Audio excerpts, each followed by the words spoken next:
지난 시간 말씀을 통해 교회는 오직 예수 그리스도 안에서 시기와 분쟁이 없이 하나 되어야 함을 말씀드렸습니다. 시기하고 분쟁하는 것은 사단의 역사요. 그렇게 육체 일을 행하는 신자는 신령한 일과는 상관없는 육의 사람이라 했지요. 또한 사도 바울은 교회 안에 팔을 나누며 분쟁하는 것에 대해 심히 안타까워하며 자신이나 아볼로는 하나님께서 주신 사명을 감당하는 사역자에 불과하며 오직 구원자이신 주님으로 하나 되어야 함을 강조했습니다. 사도 바울은 지난 말씀에 이어 교회를 치리하고 성도를 가르치는 사명자들은 하나님 나라의 도구일 뿐 오직 자라게 하시는 이는 하나님이심을 강조하고 있습니다. 본문 고린도전서 3장 6절에 나는 심었고 아볼로는 물을 주었으되 오직 하나님은 자라나게 하셨나니 말씀합니다. 사도 바울이 2차 전도 여행을 시작할 때 아볼로는 이미 에베소에서 복음을 전하며 제자들을 가르치고 있었습니다. 단순히 사역의 시점만 보면 아볼로가 바울보다 먼저였다고 볼 수 있지요. 그런데 하나님께서는 사도 바울의 그릇을 보시고 그를 더 큰 자로 권능을 나타내는 종으로 사용하셨습니다. 그들은 하나님 안에서 하나이되 사도 바울은 심는 자가 되게 하셨고 아볼로는 물을 주는 자가 되게 하신 것입니다. 그렇다면 왜 바울은 심었다 하시며 바울은 무엇을 심었을까요? 사도 바울은 성도들의 마음밭에 믿음의 씨를 심었습니다. 즉 사도 바울이 예수 그리스도의 이름으로 표적을 베풀며 살아계신 하나님을 증거하니 성도들에게 믿음이 생긴 것입니다. 예수님께서도 기사와 표적을 통해 사람들에게 믿음을 심어주셨습니다. 마찬가지로 예수님의 제자들과 사도 바울도 표적을 통해서 믿음의 씨를 심었기 때문에 많은 사람이 믿고 복음이 전파될 수 있었던 것입니다. 다음으로 아볼로는 물을 주었다고 했는데 이는 무슨 의미일까요? 여기서 물은 영적으로 하나님 말씀을 뜻합니다. 씨앗을 심은 다음에는 물을 주어야 싹이 나고 자라듯 우리의 신앙도 말씀을 통해 성장합니다. 예를 들어 주의 종이 성도들에게 믿음의 씨를 심어주면 선교회장, 기관장, 지역장, 구역장 등 여러 일꾼은 부지런히 양떼들을 신방하고 말씀을 가르치며 신앙 성장을 도와주는 역할을 해야 합니다. 이렇게 전체가 하나 되어 동역할 때 비로소 하나님의 나라가 확장됩니다. 그렇다고 해서 심는 사람과 물 주는 사람이 반드시 구분되어 있다는 것은 아닙니다. 물 주는 사람도 믿음을 심을 수 있고 믿음을 심는 사람이 물을 줄 수도 있습니다. 사도 바울이나 아볼로 두 사람 다 심기도 하고 물을 주기도 했지만 사도 바울은 주로 심었고 아볼로는 주로 물을 주었다는 의미이지요. 그러나 이렇게 사람 편에서 심고 물을 주었다 해도 오직 자라나게 하시는 분은 하나님이십니다. 그러므로 이어지는 고린도전서 3장 7절에 그런즉 심는 이나 물 주는 이는 아무것도 아니로되 오직 자라나게 하시는 하나님뿐이니라 말씀합니다. 하나님께서는 자녀들이 말씀에 순종하여 축복된 삶을 영위할 수 있도록 사역자를 통하여 믿음을 심어주고 은혜를 부어주십니다. 그러나 심는 이나 물 주는 이는 아무것도 아니며 오직 자라게 하시는 분은 하나님이심을 알아야 합니다. 그렇다고 사람이 마땅히 해야 할 노력조차 하지 않아도 된다는 것은 아닙니다.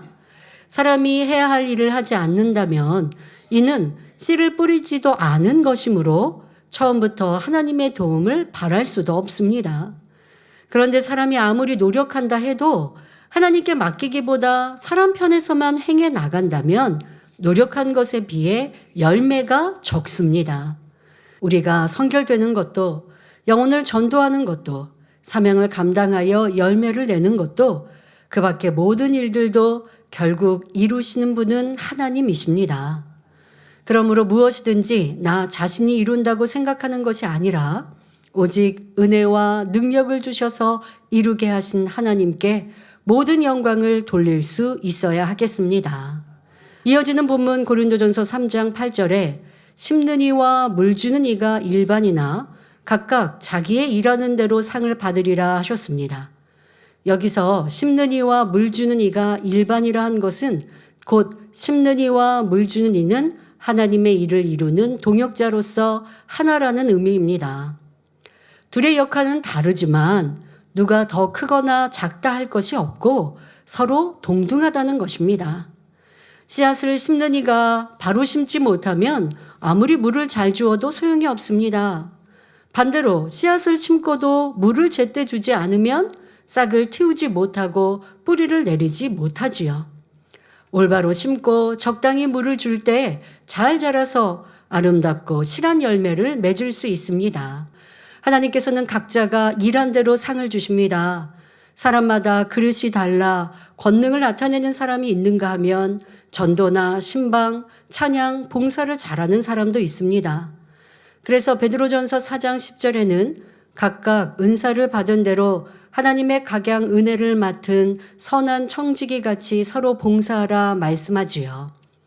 여러분이 선한 청지기가 되어 자신이 속한 위치에서 몸과 마음과 시간과 물질을 들여 충성 봉사한다면 하나님께서는 여러분이 행한 대로 이 땅에서도 축복을 주시고 장차 천국에서도 그에 맞는 상급을 주십니다. 주의 종이라 해서 반드시 상급이 더 큰 것은 아닙니다. 구역장이든 선교회장이든 혹은 이름 없는 봉사자이든 하나님께서 보시는 것은 직분의 크기가 아니라 얼마나 마음의 성결을 이루고 사명을 잘 감당했는가입니다. 이어지는 본문을 보면 고린도전서 3장 9절에 우리는 하나님의 동역자들이요 너희는 하나님의 밭이요 하나님의 집이니라 말씀합니다. 여기서 동역자란 한 가지 일을 서로 도와서 힘을 합하여 이루는 사람을 말합니다. 사도 바울과 아볼로는 하나님의 일, 즉 영혼 구원을 위해 서로 힘을 합하여 심고 물을 주며 하나님 나라를 이루었으므로 자신들을 동역자라고 부르는 것입니다.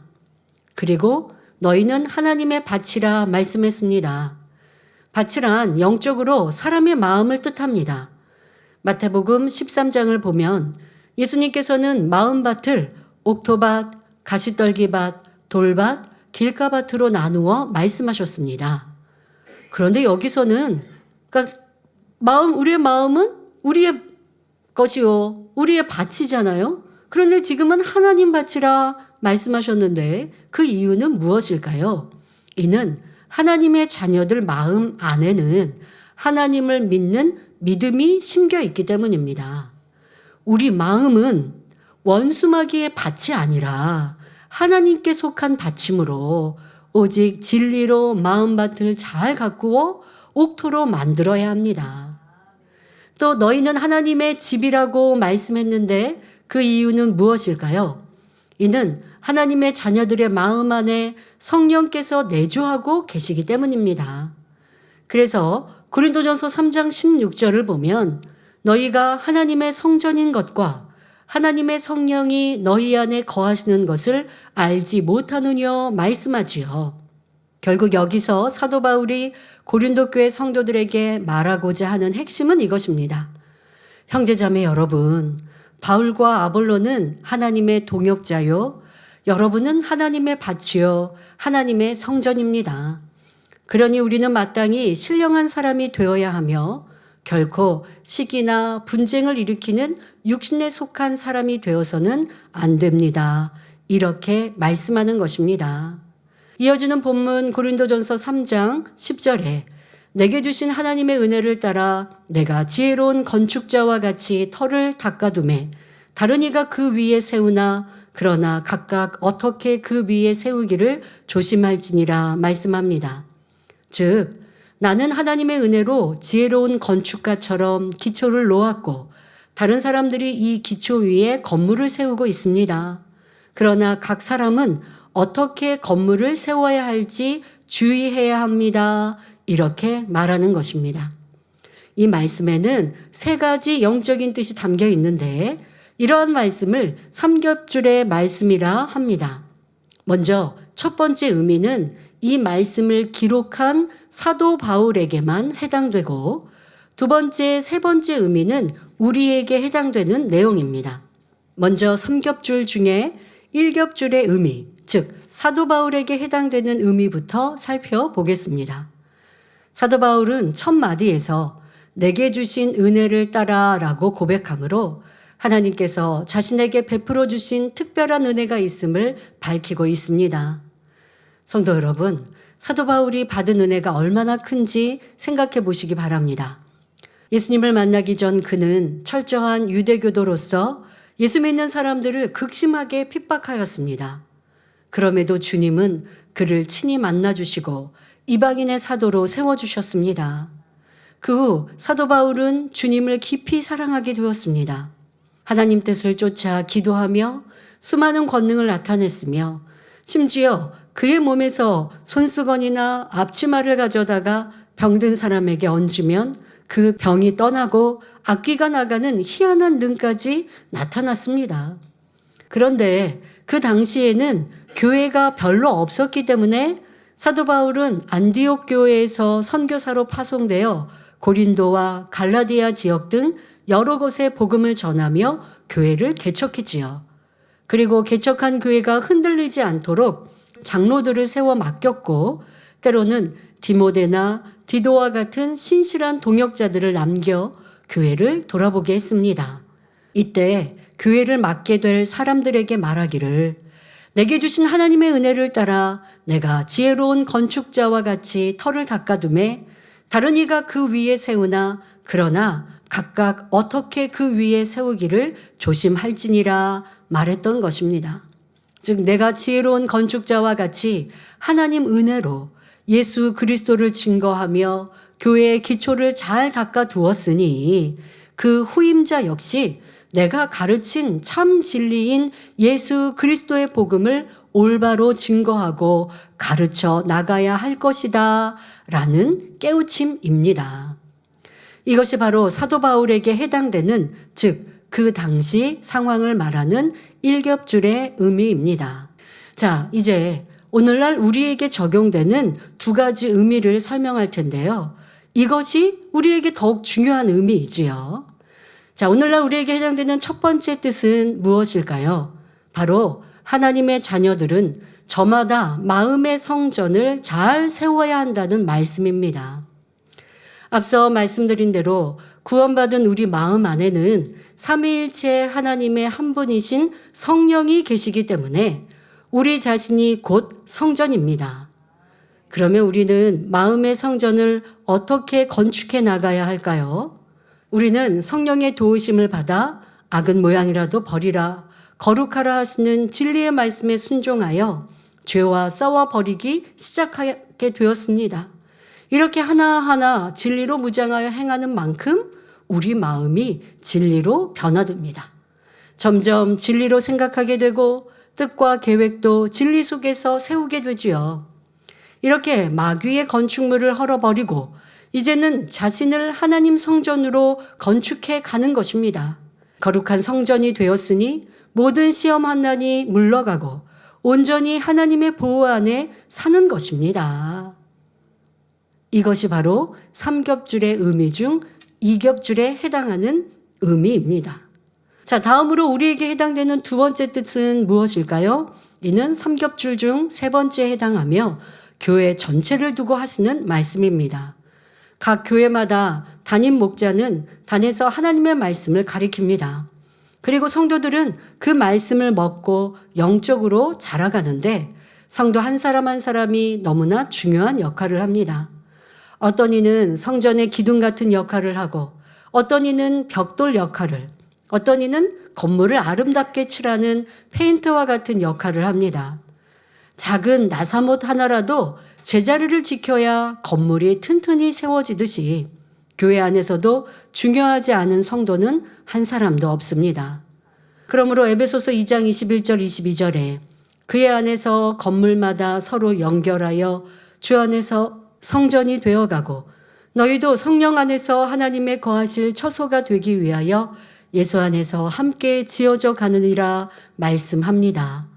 우리 마음은 성령 하나님이 거하시는 성전이며 그 터는 예수 그리스도이십니다.